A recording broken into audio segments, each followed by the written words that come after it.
시간이 안식 후 첫날 아직 어두울 때예요. 그러니까 우리로 치면 이른 새벽이죠. 아주 이른, 아직은 캄캄한 이른 새벽 시간입니다. 어, 요 때가 의미가 있다고 생각하는데, 보통 뭐 낮은 낮이고 빛은 빛이지만 요한복음에서는 특히 낮과 밤, 빛과 어두움은 굉장히 중요한 상징입니다. 그래서 요약하자면 어두움은 하나님의 뜻이 가려져 있는 혼란 상태, 뭐가 뭔지 모르겠는 혼란 상태를 어두움으로 표현하고, 빛은 하나님의 뜻이 작동하는 시간을 이야기합니다. 요한복음은 상징을 굉장히 많이 사용하죠. 따라서 지금 이 여인 막달라 마리아인데, 막달라 마리아가 새벽 어두움을 뚫고 예수님의 무덤을 향하여 가고 있는 요 걸음도 우리에게 뭔가를 느끼게 하는 하나의 상징이라고 생각할 수 있습니다. 다시 말하면 지금 깜깜하죠. 아직은. 그러니까 모든 게 혼란과 의심과 두려움에 감싸여 있는, 그래서 아무것도 할 수 없는, 우리에게도 그런 시간이 있죠. 그런 시간이에요, 지금 시간이. 그런데 새벽이잖아요. 잠시 후면 하나님의 뜻이 드러날 거라는 소망을 가지게 하는 그런 걸음으로 지금 막달라 마리아가 예수님의 무덤을 향하고 있는 중입니다. 물론 막달라 마리아는 아무것도 모르고 있었어요. 아무것도 모르고 있었겠지만 요한복음 저자는 이 막달라 마리아를 통해서 아마 지금 우리의 삶을 비춰보세요. 완전한 절망, 완전한 흑암, 아무 희망도 보이지 않는 어떤 완전한 패배감 같은 상황에서도 여전히 새벽길을, 어둠을 가르고 새벽길을 걷고 있는 어떤 힘, 그러니까 어둠을 가르고 아무것도 할 수 없는 시간에도 뭔가를 하게 하는 힘이 작동하고 있었던 거라고 요한복음은 우리에게 말해주고 싶어 하는 것 같습니다. 여러분, 예수님의 죽음으로 예수님 가까이에 있었던 모든 사람들은 혼란과 근심과 두려움에 완전히 가두어져 있습니다. 물론 여러분, 우리에게 어떤 혼란과 절망적인 상황이 왔을 때 그것에 대한 각 사람의 반응은 무척 다양할 수 있습니다. 예를 들어서 제가 조금 자극적으로 극단적인 예를 들어보자면, 누군가에 의해서 내 자녀가 살해당했다. 절대 있으면 안 되는 일이지만 그런 일이 있을 수도 있겠죠. 근데 어쨌거나 누군가에 의해서 내 자녀가 살해당했다고 할 경우에 다양한 반응들이 있겠죠. 어떤 경우에는 삶을 그냥 놔버리는 사람도 틀림없이 있습니다. 혹은 깊은 슬픔 중에도 이게 어떻게 할 수 없는 상황이라는 것을 인정하고 억지로라도 일어서려고 하는 사람도 있을 것입니다. 어떤 분은 계속 곰곰이 생각하다가 떠나간 내 자녀가 내가 이런 절망과 좌절 속에 계속해서 이런 함정에 빠져 있는 상태를 떠나간 내 자녀가 좋아하지 않을 거라는 사실을 기억하고 다시 힘을 내는 사람도 있을 겁니다. 혹은 심지어 살인자를 용서하는 사람도 있겠죠.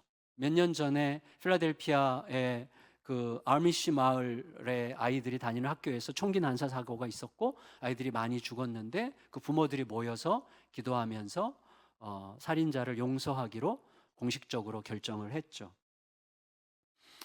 정말 가능하기 어려운 일이지만 그런 사람들도 있습니다. 또 매우 극단적이긴 해도 내 자녀 죽인 살인자를 내 자녀로 입양한 손양원 목사님 같은 분도 우리는 알고 있습니다. 물론 여러분, 단순한 가치 판단은 무척 쉽지 않습니다. 하지만 분명한 건 이거예요. 각각의 경우에 각각 그런 방식으로 반응하게 만든 힘이 있다는 거예요. 어떤 힘이 작동해서 각자로 하여금 그런 식으로 반응하게 하는 거죠. 어떤 분은 절망의 힘이 움직이죠. 어떤 분은 현실을 인정하려는 힘이 움직이죠. 어떤 분은 자녀의 이야기, 자녀의 마음을 기억하는 힘이 움직이죠. 어떤 분은 이 모든 상황보다 너무나 큰, 너무나 이상적인, 그러나 그 이상적인 사랑의 힘이 나에게 진짜가 되는 그 사랑의 힘으로 움직일 수도 있는 거죠. 마찬가지로 여러분 생각해 보세요. 인생 전부를 걸고 따랐던 스승이 너무나 비참하고 처절하게 죽었어요. 그때 제자들 모두가 너무나 망연자실하죠. 아무것도 할 수 없어요. 그러니까 그들이 움직이는 힘이 뭡니까? 아무것도 할 수 없게 하는 힘이죠. 망연자실하게 그냥 절망 속에 가두어지게 만드는 힘에 지금 눌려 있는 거죠, 제자들은. 근데 그런 상황에서 이 제자들보다 훨씬 더 잃을 게 많았던 사람들, 제자들은 뭐 잃을 게 없진 않았겠지만 그렇게 많진 않았을 거예요. 그러나 이 제자들보다도 훨씬 더 잃을 게 많았던 아리마대 요셉 같은 사람은 경제적으로나 사회적으로나 잃을 게 굉장히 많은 사람이죠. 그런데 그 사람이 어떻게 합니까? 빌라도를 만나서 예수님의 시신을 자기가 수습하겠다고 자청하죠. 그 분위기에서 굉장히 위험한 일이죠. 또 밤에 몰래 예수님을 찾아갔던 니고데모 같은 경우도 어떻게 합니까? 최고의 정성을 실어서 예수님의 장례를 치르죠. 그러니까 이 사람들로 하여금 예수님의 제자들조차 아무것도 할 수 없게 만든 어떤 힘에 눌려 있는 상황에서, 똑같은 상황에서도 요셉이나 니고데모 같은 경우는 움직이죠. 그래서 예수님의 시신을 수습하고 장례를 치르죠. 온 정성을 쏟아서.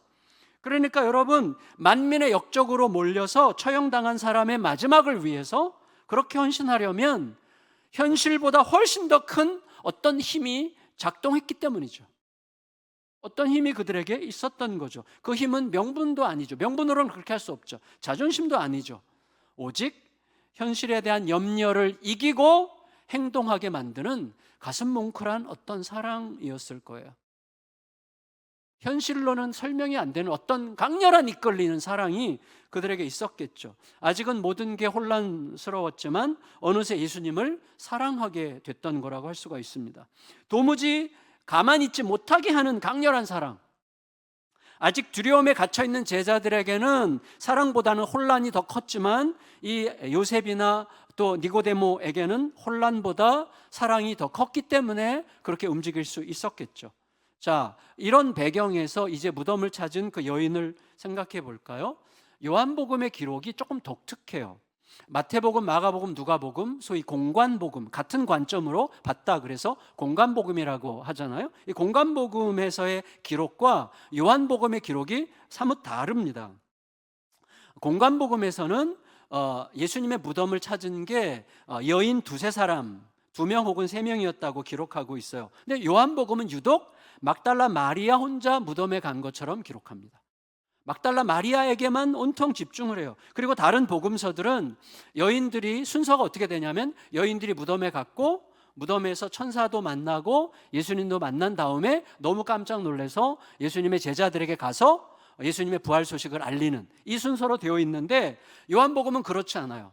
막달라 마리아 혼자 무덤에 갔고 무덤에 가서 보니까 무덤이 비어 있었고 분명히 도둑 맞았구나 생각해서 빨리 베드로와 요한에게 달려가서 무덤이 비었다는 사실을 알리고 베드로와 요한이랑 같이 또 다시 한번 무덤에 또 가요.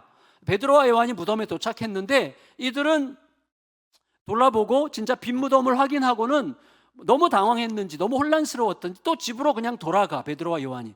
근데 마리아는 집에 못 가요. 울고 혼자 서 있어요. 그때 천사를 만나고 그때 예수님을 만나는 거예요.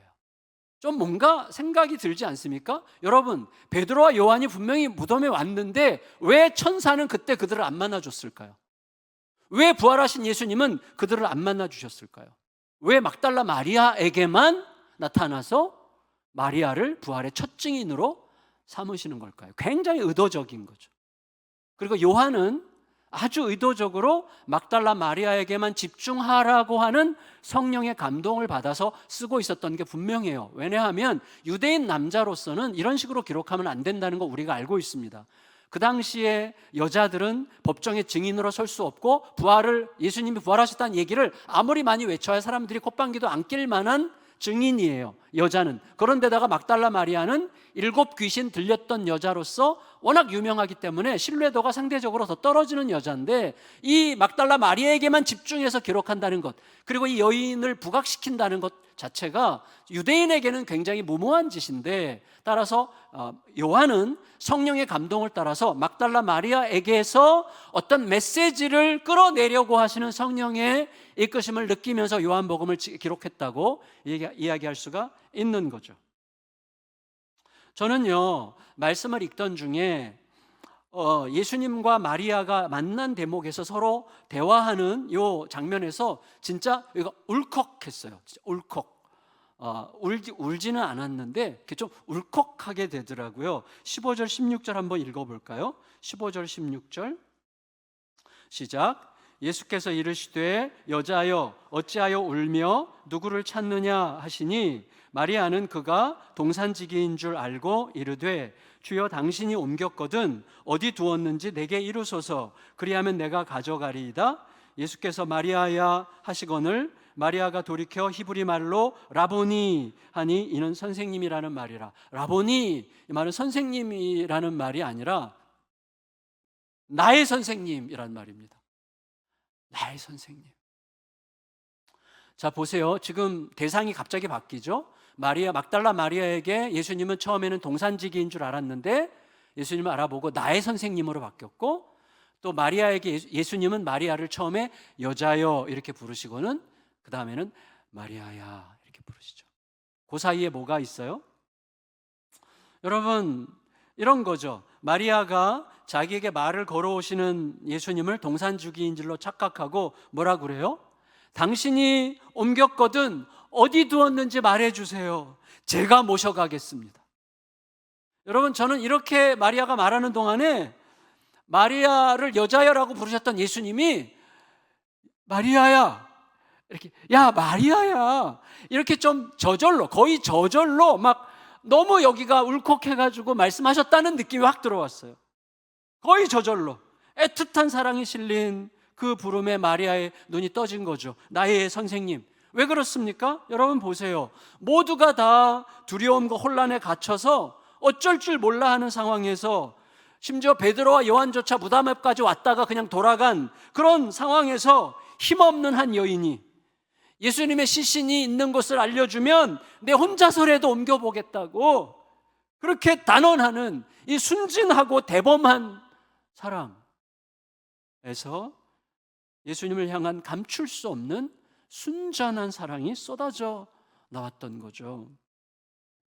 저는 예수님이 이 막달라 마리아의 그 모습에서 정말 뭔가를 상당히 정말 뭔가 느끼셨을 거라는 생각이 들어요.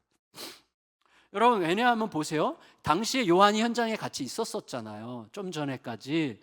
그럼 현장에 있었던 요한이 당시의 상황을 생생하게 기억하고 있었을 텐데 그때 그 장면, 그 그림을 기억하면서 기록하는 동안에 저는 마리아의 이 모습을 생각하며 자기 스스로 상당히 부끄럽지 않았을까 이런 생각이 들어요. 어째서 나는 빈무덤까지 가서 그냥 집으로 돌아갔을까? 도대체 나를 움직이는 힘이 뭐였을까? 난 어떻게 예수님의 무엇을 찾지 않았을까? 시신이라도 혹은 빈무덤인데 그러면 부활하셨을 거라면 둘 중에 하나잖아요. 도둑 맞았든지 부활하셨든지 찾든지 예수님을 찾아보든지 도둑을 찾든지 찾아야 되는데 나 어떻게 집으로 돌아갔을까? 이런 생각을 하면서 세상 부끄러웠거나 혹은 마리아의 이 순전한 사랑의 위대함을 묵상했을 가능성이 상당히 많다고 생각되고 그 묵상의 결과가 요한복음의 이 부분 기록을 이런 식으로 기록하게 만들지 않았을까 생각하게 됩니다. 그리고 바로 그런 사랑의 모습에 성령님께서 알려주시려고 하는 어떤 메시지가 있었다고 느꼈을 것 같아요. 자 보세요. 다시 정리하면 스승의 죽음으로 어둠에 갇혀서 제자들 중 어느 누구도 아무것도 할 수 없었던 요한 자신과 자기 동료들과는 다르게 똑같은 상황 아닙니까? 똑같은 상황에서 한 여인으로 하여금 어둠을 뚫고 무덤으로 달려가게 만든 그 힘, 급기야 최초의 부활의 증인이 되게 만든 힘, 어떤 절망의 파도로도 깨뜨릴 수 없었던 그 불멸의 힘은, 순전한 사랑의 힘은 도대체 무엇이었을까 생각을 하고 또 했을 거예요. 그래서 사도 요한의 별명이 사랑의 사도잖아요. 네, 사랑의 사도예요. 그래서 사랑과 관련된 너무나 중요한 주제가 요한복음, 요한 1서에 다 나오죠. 여러분, 일곱 귀신이라는 완전한 흑암의 세력에 장악당한 채 오랜 세월 동안 상상할 수 없을 그런 고통을 겪었을 한 가련한 여인이 예수님을 통해서 그 혹독한 현실에서 벗어난 후에 내 마음이 결정된 거예요. 앞으로 나에게 절대 이해되지 않는 상황이 올지라도, 예수님에 대해서 엄청난 오해가 퍼부어지더라도 나는 이 예수님을 끝까지 절대적으로 의심할 수 없고 끝까지 사랑할 거야. 끝까지 사랑할 수 있어. 그 사랑이, 그러니까 예수님이 주시는 그 사랑이 이 여인을 장악하게 된 거죠. 사실 우리 중에 그 사랑 안 받은 사람 어디 있어요? 근데 그 사랑은 어디에 갔습니까? 예수님으로부터 치료받은, 나병에서 치료받은 10명 중에 예수님께 돌아온 사람은 한 사람뿐이었잖아요. 그 사랑에 대해서 질문하는 거죠. 지금 요한은 자신에게 물었을 거예요. 그리고 우리에게도 묻고 있는 것이죠. 요한은 이 단순하고 순전한 사랑의 힘이야말로 우리 안에서 작동해야 될 가장 원초적인 힘이어야 한다는 사실을 깨달았던 것 같습니다. 여러분, 우리들이 받은 사랑은 막달라 마리아가 받은 것과 비교할 수 없는 사랑이잖아요. 막달라 마리아가 받은 사랑은 그저 자기가 귀신에서 놓인 사랑이지만 우리가 지금 받은 사랑은 뭐예요?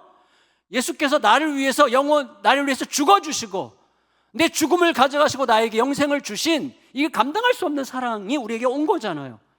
그러니까 여러분, 훨씬 더 큰 사랑을 받고 훨씬 더 작은 사랑을 내는 우리는 도대체 어떤 사랑을 갖고 있는 거냐고 요한이 우리에게 이 내용을 통하여 묻고 있는 중이라고 할 수가 있겠습니다.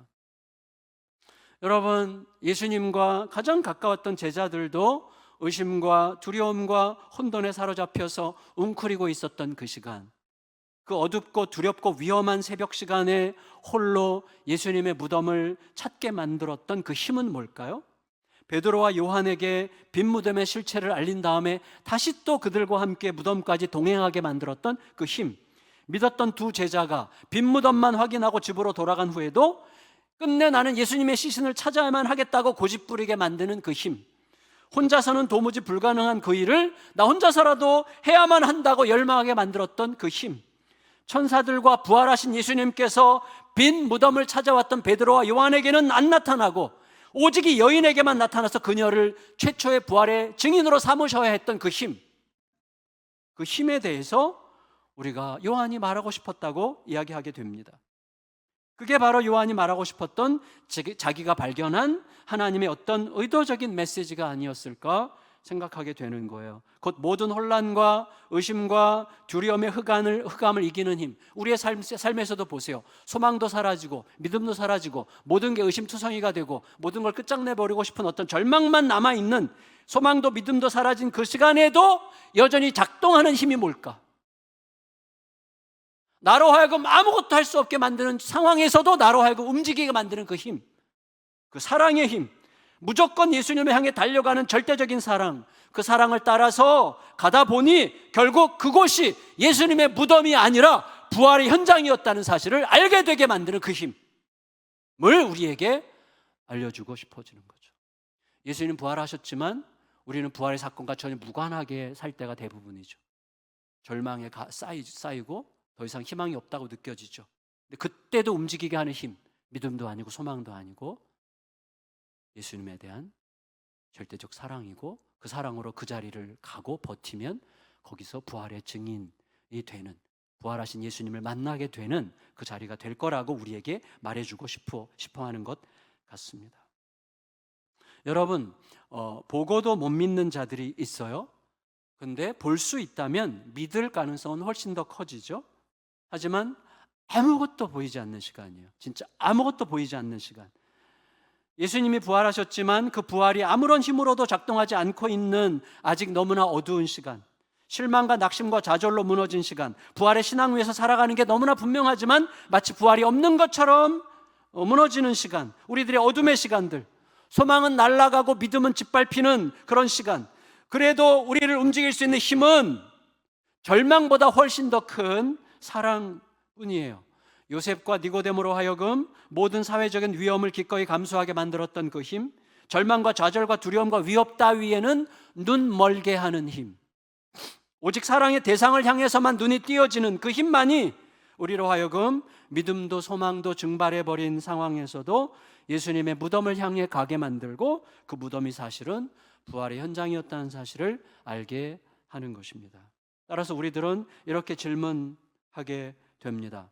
부활하신 주님을 섬기면서도 마치 예수님이 아무것도 하실 수 없는 분인 것 같이 느껴지는 칠흑같이 어두운 마음이 우리 안에서 일어날 때 나에게는 그래도 주님께로 걸어가게 할, 주님을 향한 꺼지지 않는 사랑이 있는가?